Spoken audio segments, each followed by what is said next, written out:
Hello, everybody, and welcome to the Community Hour. I think we're just going to have folks trickling in right now. We're starting at a different time than normal. We normally start at 7, so this is probably going to be pretty late for most of us homesteader types. I know we all tend to go to bed pretty early.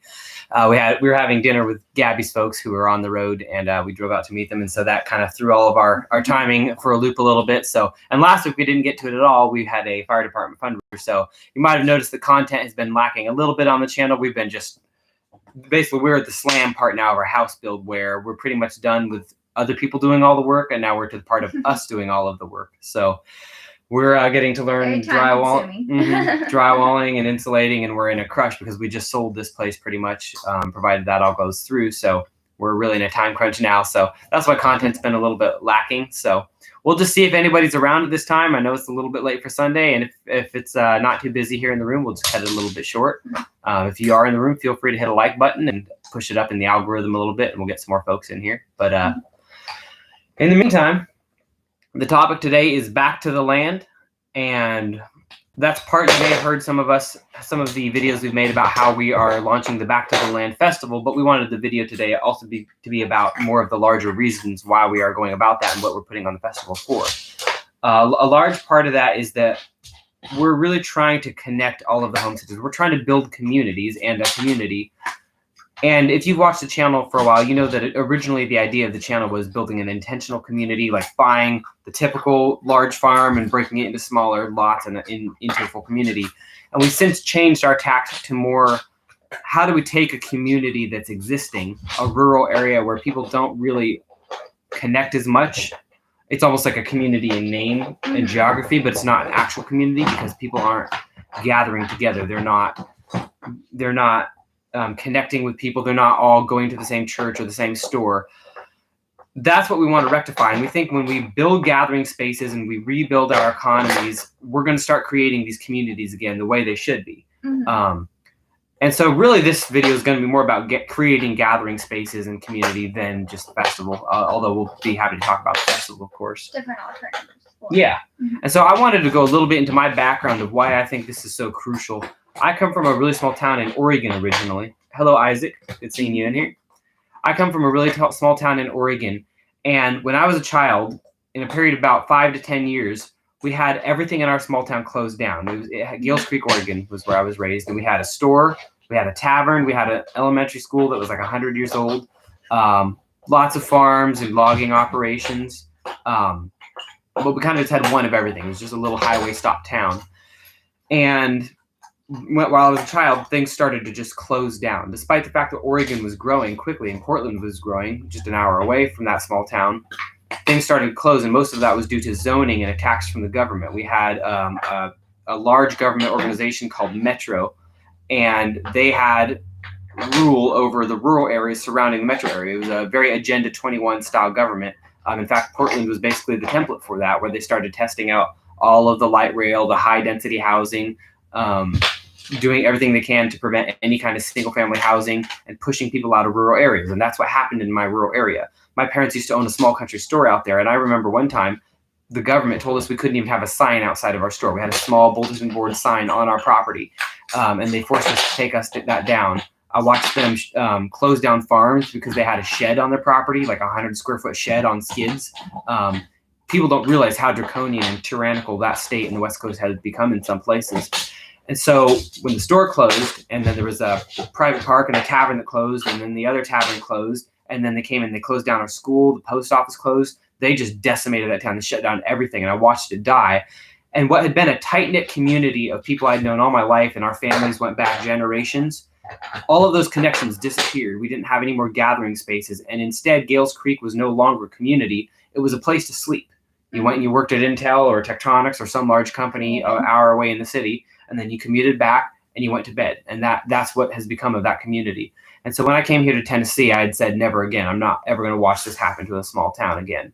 And so the town we moved here in Nunley, Tennessee, is very similar. It's like you can see the old stores that used to be open, but most of the businesses don't exist. The school was consolidated and moved off to some big factory school. That's what I'm calling them now. They're basically like a factory farm for kids, but where you make human cattle and propagandize them all their lives.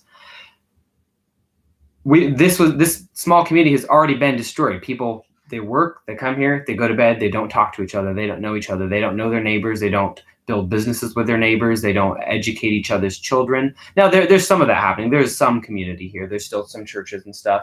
But by and large, what used to exist doesn't exist here anymore. Yeah, and they've been trained to want big corporations to come in versus wanting to uplift people who actually live in their community, and supporting, those local businesses. Like, even though there's this, kind of, push to buy local, that, we see in marketing campaigns all the time. I think reality is that's not the reality out here, is that most people, they just want their Walmarts and their Taco Bells and all the convenience of that. And so we think the way to turn that tide is we just start creating these gathering spaces again. We start making the businesses and the churches and the community centers thrive again. And so the big question is, we're not millionaires and we don't have, we're just barely building our own little 5-acre homestead ourselves. So how do we also create a community with those little resources as we have? And one of the big ways we started going about that is through community gardens, because you can take any property, a church, an abandoned property, an undeveloped lot, a school, a community center, and immediately, day one, you can have a community garden in place. We just did that at a place called Hidden Valley Lakes out here. It's a very low-income area out here in this county, but it's full of great folks out there. And community too, which is kind of relevant. And the folks inside of there, they wanted a way to feed the children there's a lot of children who are underprivileged. They don't have access to food at all, never mind nutritive food. It's almost like you would be shocked if you've grown up in a city or around just a suburb to realize that there's this kind of hunger in America. And so some folks within that community, they've already started their own initiatives to start feeding people just by buying food and just kind of like transporting, like putting it out in community groups on Facebook and stuff and saying, hey, we need to feed this family, often this unnamed family, how do we deliver them food? So they'd already started doing great things in there, but we decided to expand that into, can we grow the food on the site? And so we had somebody go and talk to the trustees, because there's a big HOA. It's kind of a vacation gated community. It's a little bit hard to describe. I don't want to go too much into it, but basically they gave us a piece of land to use, because also a community garden is so non-committal. So there's a lot of churches and other organizations who they're not going to be too worried about allowing you to start a community garden on the property. At worst, you're going to till up some ground and they won't like it, and then they can just put it back into a lawn. It's no pain, no gain. And so we've started planting food out, and already people are just flocking to that, what's become a new center of life. And people are gathering around. It was just myself, Gabby, and one other person. And then I went down about 2 or 3 days ago to do like our second planting session. And this time there was 5 or 6 people. And we've seen this effect play out here on our own property. When we started gardening, there were some neighborhood kids, and like the neighborhood kids just flock to our property and they just like surround us while we're gardening, and we put them to work and try to get the free labor out of them. But gardens create communities. It's not just the food aspect. They draw people in, and people want to interact, and they want to be a part of what's happening, because it's instinctive. You want to garden, you want to interact with nature. Everybody wants to, they just don't all know it. And so we think by starting to bring this into places like churches and community centers and schools, we can start making things a hub for life again and make those connections start happening. And then we can start doing gatherings. Maybe we have a Saturday gathering. That's something we're planning at this Hidden Valley Lakes location is, all right, now we've got this community garden started. Now let's have a food distribution day. Once a week, we'll all gather together. We'll have a big barbecue. Everybody's welcome. Everybody can eat, and the connections start to be made again. And so this is the same thing we're doing with the festival on a totally different scale and in a different way, is how do we bring all the like-minded people from around the country into one annual gathering place where we all come up with basically, okay, how do we go back and repair our communities? And how do we make our homesteads truly resilient, actually self-sufficient? How do we actually set ourselves on that path? And how do we set our communities on that path? And how do we connect with other like-minded people? So we want to create a gathering space where people go home with this action plan of, okay, I'm going to actually start a community where I live. That's what Sovereign Village Project has become. And I think it's a real thing we can do, is like totally create actual, basically what looks like an intentional community, but instead of on one singular site, it's in an existing community. And so that's what we're trying to create. I'm going to take a pause from that because we have a lot of comments here to catch up on right here. Morris Patch of Heaven Homesteads. Good evening to y'all. Good seeing you in here.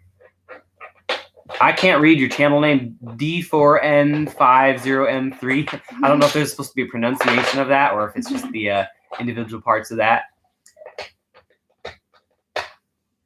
And I think, Gab, you can probably take care of those other comments.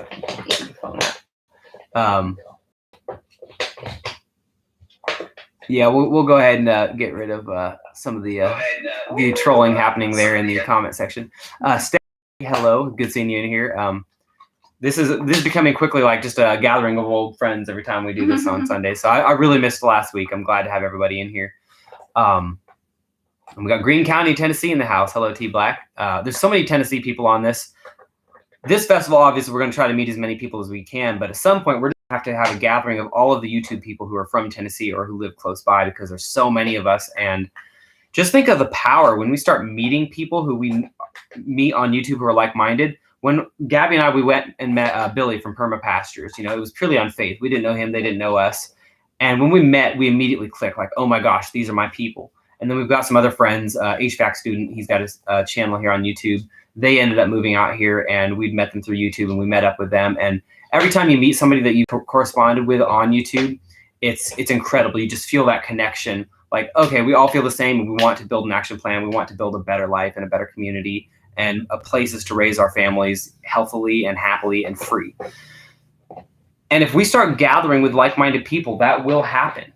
We just need to start doing this. Like the world's not going to get better.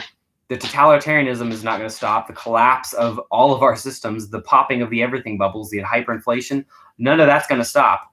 So we might as well just accept it and get excited about the future because now is the time to start creating these new communities.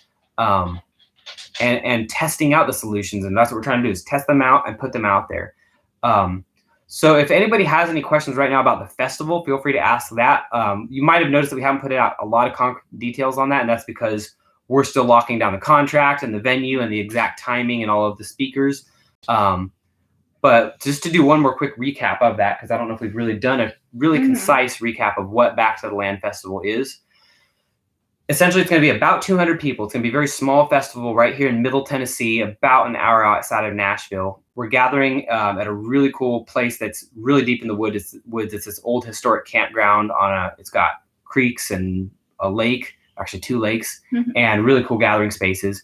And so it's going to be a lot like a typical homesteading conference. We're going to have speakers. We're going to have a lot of hands-on workshops. And we're keeping the sizes really small so everybody can get their hands on these workshops. Like everybody can take part in what they're learning because, when you learn something hands-on, it's totally different. And then we're going to have a lot of features that I think will be kind of unique to the festival. Like we're going to have a breakout session where we take everybody who's from a region. If we have 20 people from Alabama, we're going to say, okay, all of the Alabama people, you're going to go over here to this table. And all of the Middle Tennessee people, you're going to go over here. All of the East Tennessee people, you're going to get with your group here. All of the Virginia people, you're going to get over here. And when we have the geographical regions separated, there will be like a worksheet and it'll be basically like, okay, here's our game plan that we're going to develop. We're going to trade phone numbers or email addresses with the people from our area. And we're all going to come up with a game plan to start becoming self-sufficient together, to start working together. Can we all get together and start a farm stand that's central to all of us? Or can we start a community group or a homeschool co-op? All of these solutions that we need to make happen, we need to have connections in order to do. So the main focus of this festival will really be just to make connections with like-minded people and to walk away with like friends. Because every time we've met somebody through this channel, in your area, because I think that's crucial. Like it's very fulfilling to talk to people from all over the country who are like-minded. But in the end, we need to be geographically connected to the people because we saw what happened here in the South when that one oil pipeline supposedly got cyber attacked and what was most likely a false flag attack.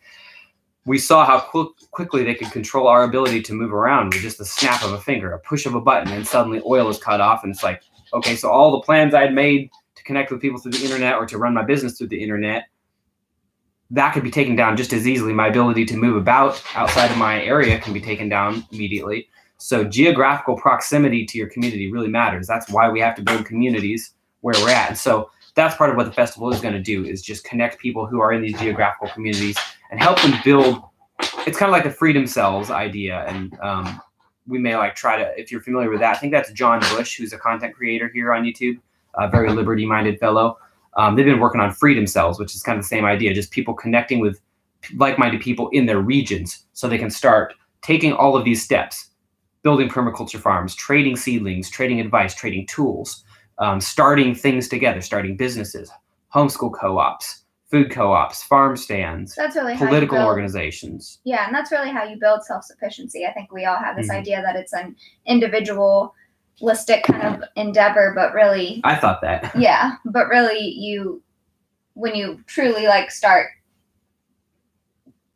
kind of working towards that as a goal, you realize, oh wait, Yeah. like really you can't, like, what are you going to do for school? How are you going to manage all these things? How are you going to teach your kids? Who's How going are to watch you the kids when you're in the field or you're working the farm Yeah, stand? and do you still have to go to Walmart all the time? If you do, then you're probably. But we've begun to learn the power that the community, like we were talking about this earlier in the car, the social capital we've created by joining the local fire department, and Gabby helps manage a big festival out here, the Banana Pudding Festival. I guess we can give them a shout out. The National Banana Pudding Festival. It'll be around the same time as ours Yeah, too. so I know someone was both, asking what weekend we're looking at.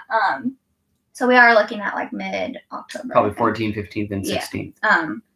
But yeah. Yeah, and so shameless plug for the Banana Pudding Festival. So those connections and like the community gardens I've started and all of these things that we're doing in our community, they have come back tenfold to repay us. And when we've come into hard times, it's been our community there to support us. Mm-hmm. And that capital, that social capital, is to me more real than fiat currency. It's more important than money. It's more effective than money. If I had to choose between having financial capital, i.e. money, or social capital, I would choose social capital because that will get you through hard times. Money won't. And so we need to create groups that can build social capital and build networks and build almost larger communities to form more. Like basically we need to just decentralize across the nation and build tiny little communities everywhere. And if you drive through rural.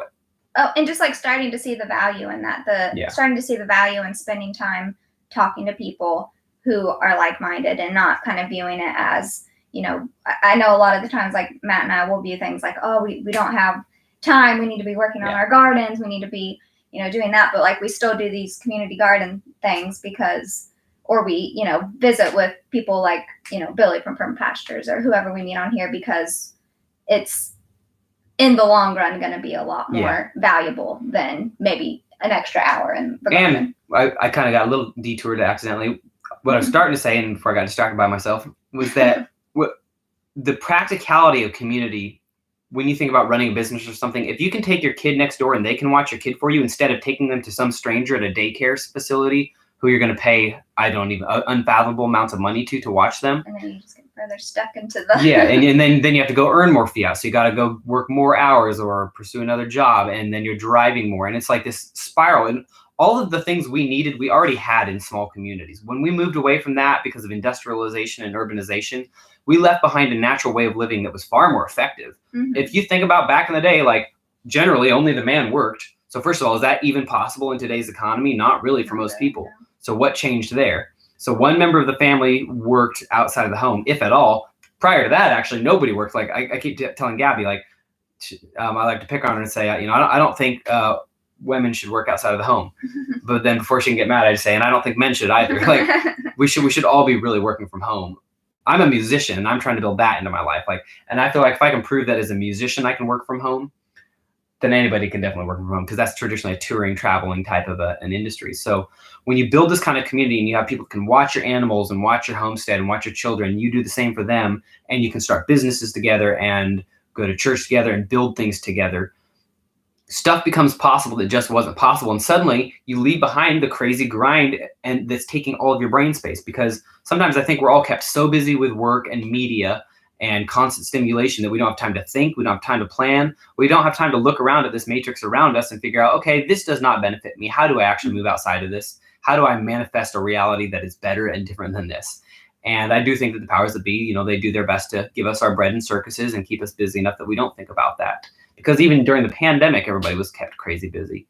Although I think a lot of people like us, sat down and we spent a year thinking real hard about our lives, and that I'm sure a lot of you did too. And anyway, all this to say that we must build geographical, real communities, true communities the way they were. And when you drive through a rural area, or if you're in a rural area, look around, you'll see closed commercial buildings everywhere.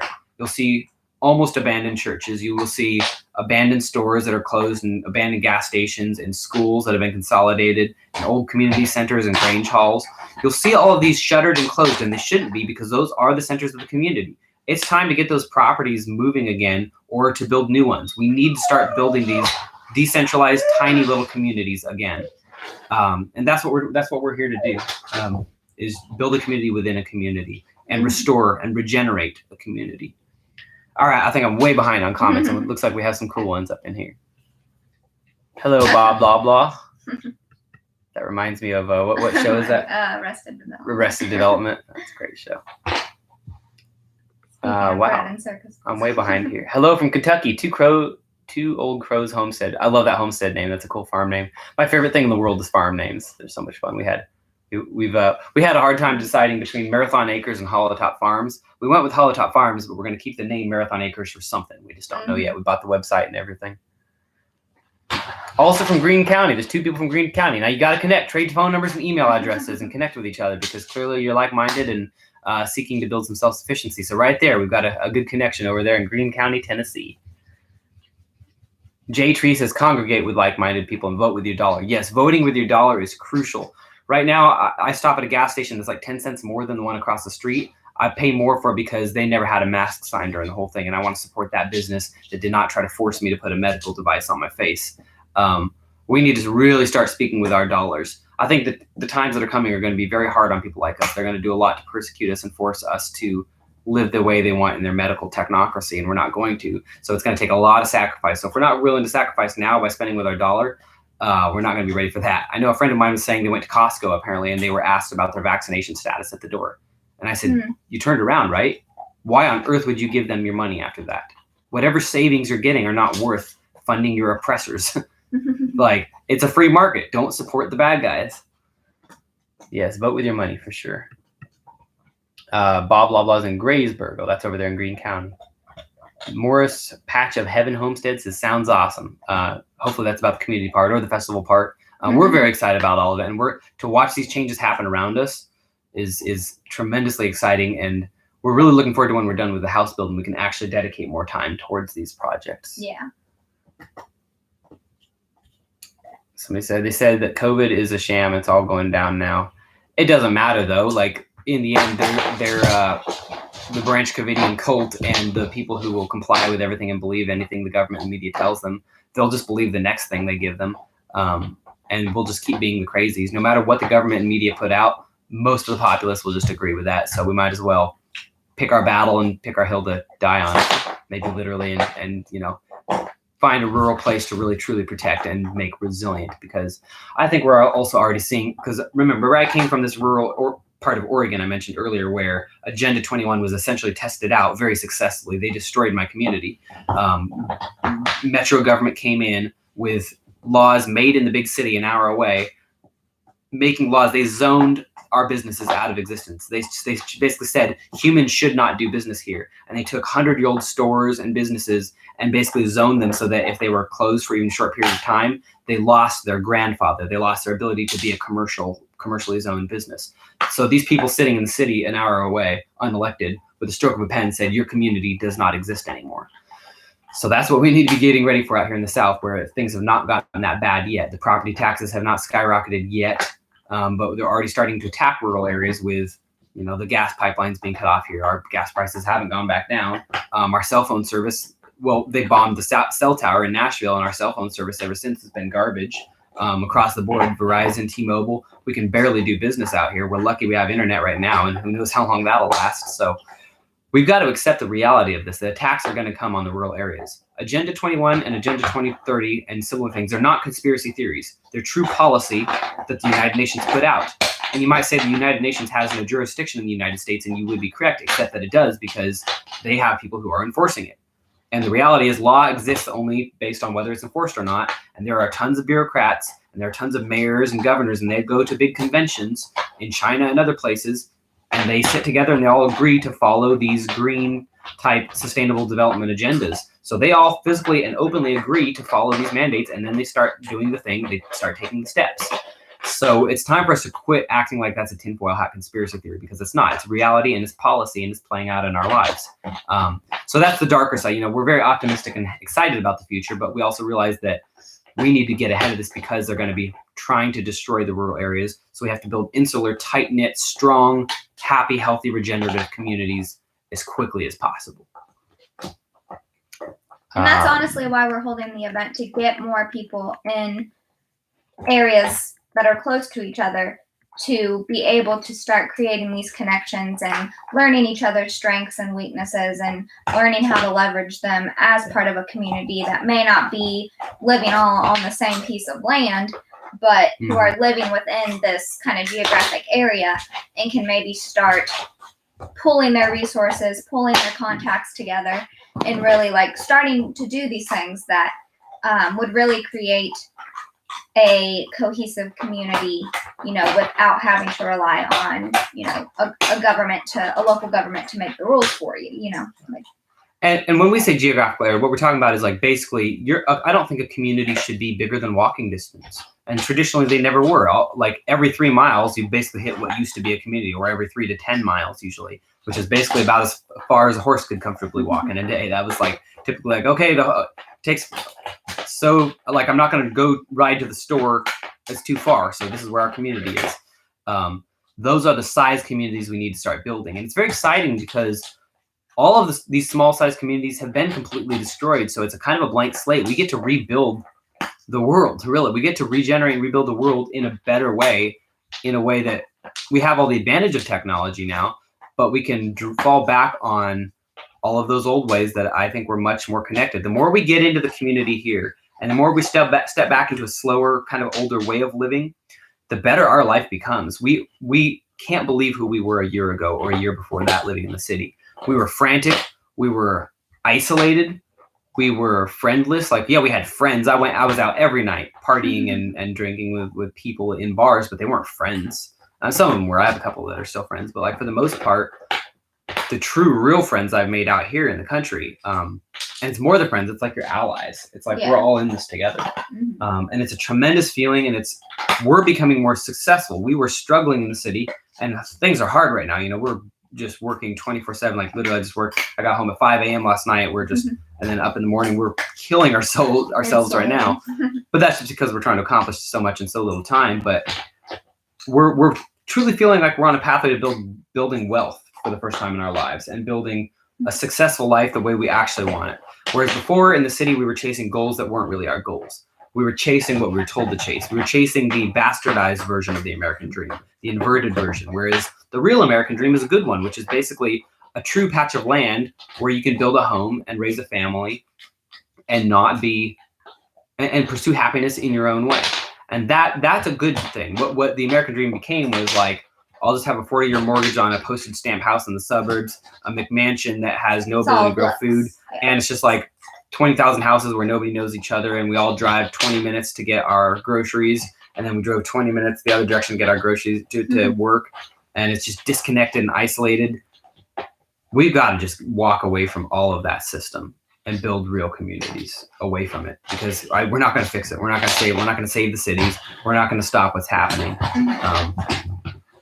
And so we're excited to find the practical ways to do that, because so far the whole journey has just been a blast. Yeah, it's really fun. It's like a big experiment, but we enjoy it a lot. Bob says he works from home. He would work from home, but he's got 3-phase power. That's a little tricky, especially off-grid homesteads and stuff where power is limited, trying to figure out the work from home thing. But, we're using the internet right now, and Gabby works from home full time, but we're also, we really have our eyes open, and we really think that it's possible that we won't always have this kind of access to the internet. If I was a bureaucrat and I was trying to enforce Agenda 21 or Agenda 2030, I would say, let's get everybody real dependent on working from home and let them go ahead and start going out to the rural areas, let those areas build up for a while. But when everybody's completely dependent on the internet for their livelihood, and when we're all dependent on Amazon and all of these, internet-based delivery systems for our food and our goods, then they just do a cyber attack and it's all gone overnight. And then you can act all day like you're not going to go to a FEMA camp or something like that. But if you can't feed your family and you can't keep the lights on and it's hot or it's really cold and you can't keep a roof over your head and you're going to get evicted or you're going to get foreclosed on, like if you're not resilient and self-sufficient, of course you're going to go do as you're told. What else are you going to do? Mm-hmm. So that's why it's like time is really of the essence, but we also think that we should be building our communities and our businesses to be not too reliant. For us, the internet is a useful tool. You know, we're going to sell stuff up from our farm through the internet. Eventually on this channel, we'll post like when we have rootstock available or comfrey seeds or something like that, like Permapastures did the other day. We'll post that to our internet audience, but we're also going to be building a farm stand, and we're going to be building a network of local stores, diversifying into physical delivery systems and getting to know our neighbors and sell stuff to them as well. Like we really want to sell as closely as we possibly can to our farm. Let's see. Hubby's a trucker on his way home. God bless the truckers. They keep the system running and keep the, as long as we live in this system of that we do, the people that transport things are very crucial. T Black says that's why we refuse to get rid of our camper. We need a camper. Yeah, we do. We're close. Yeah. Close on the trigger on that one. Yeah. Speaking of campers, that's a good, like there's a lot of ways to have an affordable homestead. Thank you, puppy dog. Knocking over our lighting system here. I made that video just the other day, my last video, about how there's $500 homesteads over in Arkansas, and a lot of those you can just plop a camper on. So $1,500 camper, $500 lot, boom, you got yourself a homestead for $2,000. Morris Patch says, y'all are so awesome. Happy to see people heading these things up. Thank you. I think everybody here is awesome because I think we're all thinking the same things. We all know this to be true, that we truly need to form these communities. And we should have a long time ago. Like, thank God for all of this acceleration of totalitarianism, because since they quit boiling the frog slowly, it's woken so many of us up and forced us to really take action. And it's made me realize, like, man, I just wish I'd figured this all out when I was in high school and just started my life out down this path, because it feels so good. It feels so good to get to know your neighbors, to build connections with them and to see them as allies, and to build businesses with them. Like, for example, we just met one of our neighbors who, we met them at the farmer's market, actually, had no idea they lived right next to us in a tiny house. And it turns out they're starting to grow vegetables. They're about our age, and they want to build like a local community store, basically, and bring life back into the community. And this person is right there living next to us. We had no idea. We just met them, and who knows where that relationship is going to go. But most likely we will work together and create something really cool here in our community. Yeah. Morris Patchhead says, I agree. Wish we'd known to do this years ago. Yeah, don't we all? But that hindsight is 2020. The whole world's waking up for a reason, and it is what it is. I also don't regret the experiences I had. Traveling around the country doing music may not have prepared me well for these times as far financially or anything like that. But it also gave me the macro perspective, because I spent so many years taking the back ways all around the nation, seeing how broken all of rural America is, and realizing how unsustainable and how intentionally done that was, and realize it is over. I think ruralization is the trend, but it's going to be a battle, and they're not going to want that to happen. They're not going to want to give up the grip on power that cities give them. And I don't think cities are going anywhere in the near future. I think they're going to continue to grow. They're going to skyrocket in growth, and they're going to build massive projects in the cores, like you're seeing in Nashville right now. But it's going to be the bifurcation. It's going to be where people like us and those of you who are watching this, is where all of us separate ourselves more from that system. And we may be forced to separate. They may take away things like internet and fossil fuels and the things that we depend on. And while that's going to be really hard, it's going to also be beautiful, because it's going to force us to depend on each other and form community and become self-sufficient. We have no choice. It's going to happen, so we might as well. Too. Yeah. Because there is still technology we can use. I'm still on the fence as far as cryptocurrency. That's a whole discussion for another day. But in the meantime, like that's a good innovation that can be used for a lot of businesses, and you can do a lot of transacting away from the eyes of the criminals and the IRS. I mean, you can't just like use Bitcoin. You have to be more clever than that. But things like not Pirate Coin, what's it called? I think it's Pirate Coin. It's similar to that. It's a new cryptocurrency that's extremely private. Things like Monero. These are technologies that didn't exist a long time ago, but can now really work in the favor of a homestead or a community or somebody, because you can trade outside of the view of the IRS. There's just no way they can track a lot of that, as far as I understand. I'm no technological genius, but like cryptocurrency, a lot of it, you just know a string of numbers. You don't own anything. There is nothing to own. And if you are careful to set up anonymous accounts and make sure that all of your transactions are outside of the things like CoinDesk and all of that, you can truly transact freely and engage in a free market for the first time. And that also means selling anything, whether that is tools, firearms, herbal medicines, anything that may be needed by people that is illegal or highly regulated when it shouldn't be. It's a true opportunity to start engaging in that agorist marketplace. And so there's so many things like that where we may be in some ways be rejecting technology a little bit and going back to our roots in some ways, but in other ways we can utilize all of this technology we have. We were just watching a Jeff Lawton video about how he set up his greenhouse, and it's got a moisture sensor that like makes the little lever depress when it gets a certain amount of dryness. And so automatically these little sprinklers come on, and then it's just gravity fed from a pond he has uphill. So like the whole system runs on, I think, a 9-volt battery that's changed once a year. And there's a few moving parts. You could probably set aside like 4 or 5 of these whole components to like, you could just, if the whole thing broke, you could just replace it every 5 to 10 years. And so this simple technology suddenly allows you to grow a whole greenhouse, a giant high tunnel full of seedlings. You would normally have to be in there repeatedly keeping everything at just the right moisture levels. You'd have to be spending hours and hours and every day. Now this tiny little bit of technology enables you to make this massive agricultural product where you can be growing tens of thousands to hundreds of $1,000s worth of seedlings or perennials pretty much passively. So it is an exciting time where it's like we really have the best of both worlds. We have the technology that makes life easier, and we can apply it correctly. For example, instead of using all of our fossil fuels to fuel a bunch of tractors that cost us a ton of money and drag our farms deeper into debt, we can spend our money and use those fossil fuels to dig a pond and swales and permanent infrastructure that will last 5,000 years or something like that and benefit your farm passively.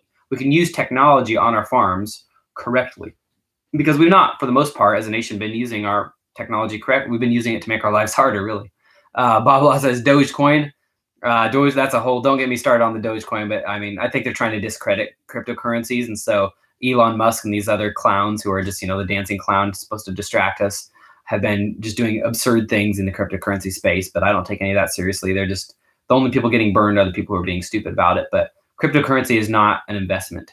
It's not something that's going to make you rich. I mean, it could, but that's not how you should be viewing it. What it is, it's a great way to transact outside of the monetary system. Let's see. Morris Patch of Heaven says, we too bought tickets to HOA. Is this at the same time? Oh, to Homesteaders of America. No, it's not at the same time as Homesteaders of America. It's close, but it's a different week than that.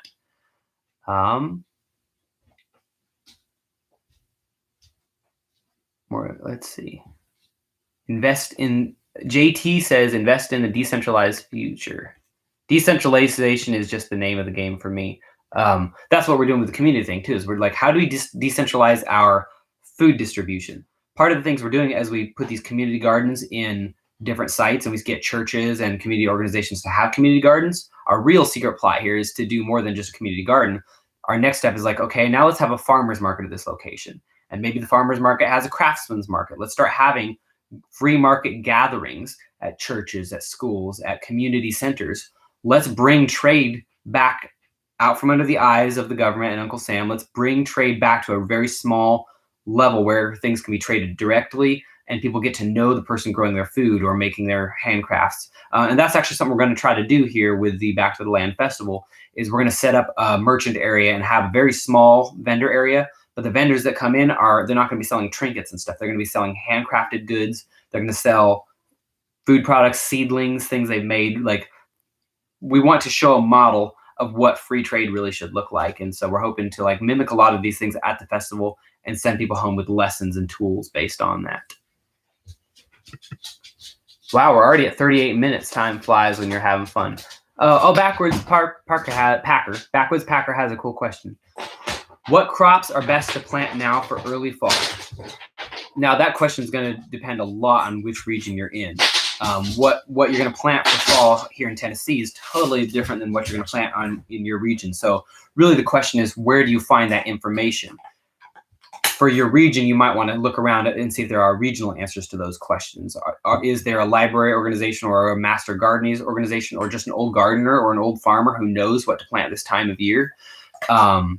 That's one way to go about figuring out what to plant for the fall. But another way is just to know your general temperatures and think like, okay, I know that cool weather crops like radishes, lettuce, peas, carrots, those kind of things are going to do well when it's cold. So I'm going to plant them in the spring and I'm going to plant them in late summer so they're coming back for the fall when it starts to get cold. So I would just kind of get on Google or DuckDuckGo would be a better search engine, and see if there's already information out for your region, because I'm not sure which. Oh, you said near Tennessee. Okay. Well, that makes the question easier. So we're still planting hot weather crops like tomatoes. Honestly, this year is so weird, and I think all of these years after this are going to be pretty weird climate-wise. So what worked last year even isn't going to work at the same time this year. So we're actually just kind of throwing things at the wall and seeing what sticks. We've been planting hot weather crops while we planted cold weather crops because seeds are cheap and you can just save a bunch more. They exponentially increase. So it's just like overseed and try stuff too early, try it too late. Just try it. Like if it says plant between April and October, be like, nah, I'm going to plant it in November to see what happens. Quite often you'll see that, actually more often than not, you can grow outside of the suggested seasons and outside of the suggested spacing you're supposed to have, and just like break all of the rules. When it comes to gardening, just break rules. Seeds cost you almost nothing. You can still get them in plentiful demand, and you should be prepping on seeds.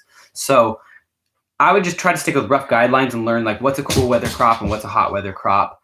And just start experimenting and do listen to the old timers' wisdom. I'm just starting to learn all that myself, but what we're about to start planting at the other site is, well, we're still going to get some things like watermelons and tomatoes and peppers, seedlings in the ground.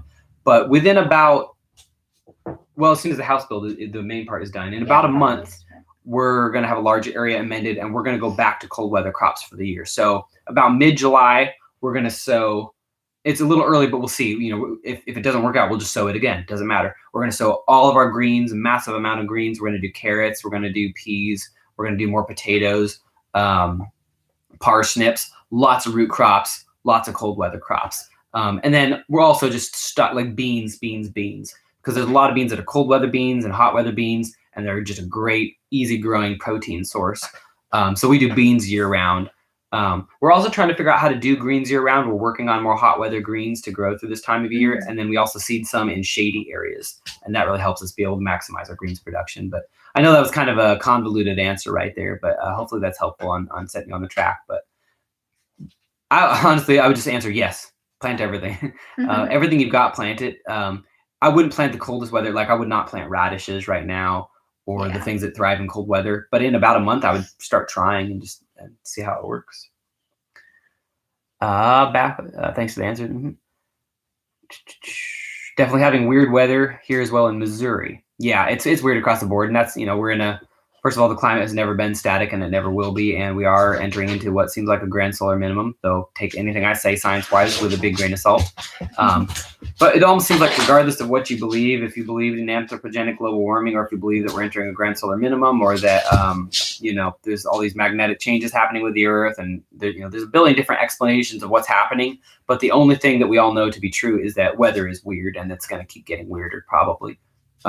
Again, never has the climate ever been static on the earth, and never will it be. So it's like, I can go back and I can see my grandmother. I have my great grandmother's diaries about Oregon, and she writes about the snow that fell, and it would be like 4 foot of snow. We never had that growing up. So clearly the climate changed incredibly between my great grandmother's time and my time. And so I'm sure between my time and my great grandson's time, it will change just as drastically.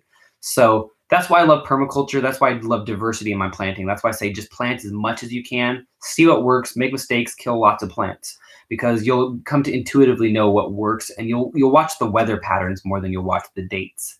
That's how I like to really think now. It's like, okay, it's been rainy and kind of mid-temperature here in Tennessee for about 3 weeks. That means that the really hot weather is coming, so it's time to do the hot weather crops. But also, all spring, way before when the ground was still really cold, I was throwing radish seeds that are really good, cold, hardy radish seeds. I was throwing them in the ground every single week. They wouldn't come up. It was way too early. Next week, I'd do more. Way too early. They died. Next week, I did another handful. And then finally, they took off. And so what I learned was how early I could plant them. And it was far earlier than the packet said. So what did that handful of seeds cost me? Like 50 cents. And then I had a crop like in March. And so while everyone else was starting to talk about the gardens, we had 20% to 25% of our food coming from the garden really early in the spring. Yeah. So yeah, plant diversely, plant as much as you possibly can, buy as much as you can. Can I jump in? I know someone earlier asked a question about the festival, asking, are there places to stay? And then someone asked if they could bring their dog. So I just wanted to address that. We're going to actually put together like a guide. So when people do sign up, they're going to get this guide, and it'll tell you, like, the great part about where we're at is we're less than an hour outside of Nashville. And so there and we're kind of in a rural county, so there are a lot of campgrounds that are really cheap. There's RV sites. There's your hotels. Standard hotels. Airbnbs, hip camps. We're gonna hopefully have our own hip camp up and running by then. So when you sign up, you're gonna get this guide that basically tells you all the different lodging options that you have, with pricing and everything, so you can kind of gauge what works for you. There will be something for everybody, because I know that about 30 minutes away there's a completely free campground that's off of the Natchez Trace. So as long as that's not filled up, there will be all of that free camping. And then there's really nice RV sites that are going to cost you more. So there's really going to be something for every budget. And we're trying to keep this whole thing budget minded. We know for us to go to a conference, it's a huge financial hit. So we know that everyone else is just obviously using all their fiat to build their homesteads as fast as they can. So affordability, but also value. This is not the cheapest festival out there. It's cheap, but it's not the cheapest one, because we're also wanting we want to provide life-changing value. We want people to come to the festival and then look back 5 years and oh yeah, that was the catalyst for what changed my life and made us build an actually self-sufficient homestead. Is what set us on the path and made us see how possible it was. We want 200 people to come to the festival. We want 200 people to walk away, and each one to be a seed that plants a community where they're at. That's almost what I want to see, is not 200 individuals walk away, but 200 communities. Yeah. Future communities that leave that festival. Exactly. Sorry, I just wanted to. Morris Patrick, I'm glad you brought that up. Can we bring our dogs into the fest? We'll have to figure out the dog question. Let us check on that, and then in future videos, we're going to talk about this every week, because one thing we talked about, we were how much do we tell people about the festival? Because we're still locking down a lot of details, and we're figuring this out as we go. Both of us have experience in event management. I spent a lot of years working for an international booking agency, and I've put on everything from concert series to a couple of fundraiser festivals. And Gabby's managing a massive one. She's done marketing for festivals. She's done online ones. Done conferences and events, workshops and things like that. So we're not brand new to it, but we're also figuring this out. But we figured we'll just keep everyone appraised before we're ready. We'll just tell our audience here, in the community, because this is kind of the inner circle. So we'll just tell everyone what we're figuring out as we go, and we'll listen to the feedback and the ideas. It may not seem as professional or polished as it could be, but that's not really our image anyway. What about the Sovereign Village project is polished? This is about honesty and about truth. Got our dog knocking down lighting and all sorts of. So we'll get an answer for you hopefully soon on the dog. Boy, we're already close to an hour. I can't believe it. But someone asked, JT asked, "Are you designing permaculture farms for others?" Yes. Mm-hmm. So. When I got my I took the PDC course from Tagari, which is the original Bill Mollison one. It's not quite a normal PDC. It didn't have the project at the end, but it was $10. But it was still 56, 70 hours. I don't remember what it was. So I've done the full permaculture course, and I launched a website, and I'm giving a website that's kind of under construction now, but it's TennesseeHomesteadDesign.com. But I dialed back a little bit from it because we had so many projects going on here ourselves. But I'm open to doing consulting and designing farms. Pretty much within the permaculture framework. That's how I do everything. However, I don't necessarily bill myself as a permaculture designer strictly, because what we do is we work together, and if we're going to do a consultation, we're not just figuring out where to plant fruit trees. We're going to say, okay, what are your passions? What do you want to do for your life? Are you completely self-employed? And if you're not, then it's part of what we're going to design is a lifestyle design. How much time can you put into this? Do you want it to be a business? How do you market? We're designing self-sufficiency, true self-sufficiency. So we want to walk away from a consulting project with somebody having a clear 5-year plan, for example, of how they're going to be completely financially self-sufficient, doing their passions and the things they're good at and that God made them to do. We want to walk away with them having a plan to do that, a plan to build the infrastructure, a plan to fund all of their projects. So we don't want to just be okay, you need some swales here and a pond here and a garden here. It should be, okay, exactly how much money do you have and how much do you have to work with? Yeah. All right. You want a high tunnel, but you don't have hey, stop. You want a high tunnel, but you don't have the money for it. So maybe we would figure out a plan okay, let's build a really tiny greenhouse, and you're going to take all of that money and put that in a separate account that you make from selling seedlings, and that's going to go to your high tunnel fund. We want to set up, because that's what's been working for us, is setting up systems and not leaving anything to chance or just hopeful aspirations and dreams. Instead, concrete plans and designing properties to achieve what we want. Like our property we're designing right now, it's going to have a music studio and a content creation studio. It's going to have Airbnbs and hip camps. It's going to have the agricultural component and a farm stand. All of this on just 5 acres. It's going to have an RV site. It's going to have as many revenue streams as we can possibly pack into it. And all of that is going to be tied to a regenerative agricultural system. Yeah. And so we definitely see permaculture as definitely a good sort of business model. And it's obviously one way that you can make a lot of your business very, I guess, profitable. So I guess maybe a better answer would be that, yes, we do homestead design, permaculture design, but we do it in our way, which is that we're going to do more than just, I really don't have any interest in designing a property if somebody's not going to follow through. I don't want to put in all of that work and passion and energy and just have them look at it and be overwhelmed and say, I'm not going to do that. Like I'm never going to get to it. That's the other thing, is making it. And if we don't design their lives to actually follow through and do it, it's not going to happen. And so we take things to a big scale. Yeah, because you've definitely done like some consulting for people, but you realize like while you were telling them what to do, you're like, you're not going to do it. And I understand, it's overwhelming. We totally. But you have to realize a permaculture farm, you stack things in space and time. So you don't farm on a 2-dimensional surface, and you don't farm you farm in time. You say, okay, this tree that I'm planting right now does not block light, so I'm going to grow an annual garden behind it. But in 10 years, it's going to shade out that annual garden. But you know what? Maybe that's a good thing. Maybe I'll put a greens bed right there. Mm-hmm. And then you can be like, okay, that tree is going to reach the end of its life in 20 years it won't be productive. So what am I going to plant in front of that or behind it? You know, you're thinking so far ahead with that kind of design. And that seems like it would be overwhelming, but it's not, because really you just learn to think that way. And you just learn to walk around your farm and to design in that way.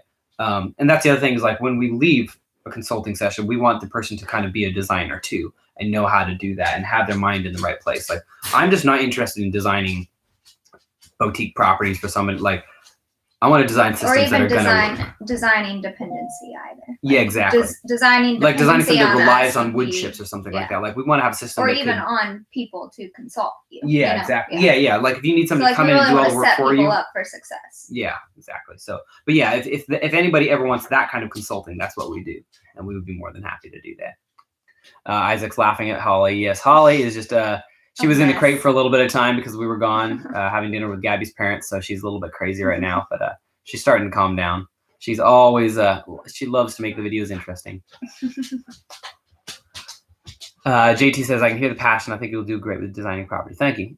For now, we're just also experimenting everywhere around us and learning and making our mistakes on our own properties and on the community gardens we're doing. Everywhere we can get experience, we're getting experience.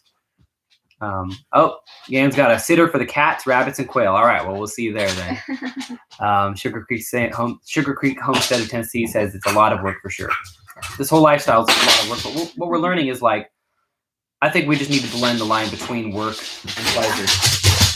You know, I remember my grandma and my mom sitting on the back porch snapping peas while they talked. You know, they were shooting the crap while they're getting something done, but they're sitting there enjoying each other's company and talking. And you could be watching Netflix. Not that that's necessarily the healthiest thing, but we have to kind of design pleasure into our work. But also that's why we're talking about being self-sufficient in your employment, so that it doesn't work to go like right now. What I'm doing is I'm working 16-hour days in Nashville, and then driving back an hour, and then coming back and farming and waking up 3 hours later to feed the animals. And it's not sustainable to my body or to my mind or spirit. It's crushing the amount of work. You know, I can do it for a while we get our systems up and running, but we need to be on site, on the property, working at a casual, relaxed pace. Because when you're in that kind of like casual, enjoyable work pace, and as a musician, I've experienced this, when you build a pace and a set of work that you enjoy, you can work all day dawn to dusk, and it doesn't feel like work. It's what you want to do. You get to the point where you're like, well, what else am I going to do with my time? Am I going to go play golf all day? You know, am I going to divert myself with meaningless things? Not that golf's meaningless if you're a golfer, but I think the line between recreation and work needs to be more blurry. Backwoods Packer says, what part of Tennessee are you located or setting up these systems? We are in Hickman County, Tennessee, Hollowtop Farms specifically. And that's also where the festival will be. Jan Hatch said, got here a bit late. Did you announce the festival dates? Tentatively, yes, 14th, 15th, and 16th of October. JT says, I've been listening to your original songs. Love them. We'll work that out. Thank you. I appreciate that. Yeah. We're actually very excited to start bringing the music into the Finding Country publication and kind of starting to tie all that together. This whole year has been an experiment in me, instead of touring so much and all of that, like figuring out how do I bring this back to the homestead. One of our projects we're working on is a farm-to-table venue, where our farm will actually be an irregular music venue where people can come out and listen to roots music and eat farm fresh meals that we make and have a whole experience. And in that way, I'm bringing the music industry to my door instead of having to get out and drive to everything. Because once I saw that, like, Ticket or Event Master, whatever it is, a lot of them are starting to require vaccinations and stuff. I'm like, okay, I'm just not going to tour if I can't tour. I'm not going to comply with your shot, so I'm not going to do that. So it's like we kind of have no choice but to make our businesses home based, even music. But thank you for listening. I appreciate that very much. I'm going to start a new CD here very soon, and I'll talk about that when the time comes. I'm very excited because, like a lot of us, I've changed a lot in the last year. And I used to be singing songs that a lot of them were quite superficial, and I was pursuing the pop country route and all of that. And when I walked away from that, it was like a weight was lifted off my shoulder to start singing about things that actually matter and to start singing and making art about topics that edify and move the world towards a better place, not a worse one. So I'm very excited about my future musically. All right, y'all. I think we're at an hour. It seems like I feel like we've reached a good natural stopping point. Yeah, what do you think? I think so. We're hot and we're tired. We had to turn off the air conditioner so we could do this video, and we are boiling. So if we are sweating, that is why. Yeah, we're very hot. So we are gonna. We look less than desirable right now. Yeah. Well, speak for yourself. Yeah, so we are very warm, and we're gonna go ahead and probably call this a wrap here pretty quickly. Thank you all very much for being in here. It's always very fulfilling for us to have this conversation. It just feels like we're coming home for an hour, and just hanging out with everybody. So we look forward to Community Hour every week. This one was at an irregular time because of our day, but we're going to try to bring it back to 7 o'clock. Yes. The content may be a little spare. Like I mentioned earlier, we just found a buyer, we think, for this place, and we have 30 days to finish a lot of things on the house. So we're going to be working dawn to dusk for the next month. So content will be a little iffy, but you might get to see some video of Matt doing some insulation and some drywall. And we're getting we're going to do a whole series on like how to make a house and a homestead out of all this. So we're getting a lot of footage, but we're very busy. So yeah, content might be a little bit sparse in these few days. So good night, says Sugar Creek Homestead, Tennessee. He's going back to his chores. Yeah, we still have hungry rabbits and chickens out there to feed, even though it's dark. So we're going to get out there with a flashlight and feed all of the critters. Brandon B says, thank you for being brave. Appreciate all the healthy food you bring into the world. Thank you. I think all of the change we want to see in the world, it begins with food. Yeah. We're getting good food and good water into people and stopping the fluoridated, GMO, gene alteration, all the crap that's going into our bodies. Yeah, and stopping expecting other people to provide those things for us. Yeah, even if you go buy organic food at the store, it's not good enough. It's better, but it's not good enough. Everyone has to grow food. Everyone must grow food. Good evening, everybody. Good evening, Morris Patcham Homestead. All right. I think that's it, everybody. Thank you very much for watching. Said all our good evenings. We said all our good. I just want to keep talking. So everyone have a good night. I hope your night goes well. And we'll see you in a few days, or we'll see you at the next one.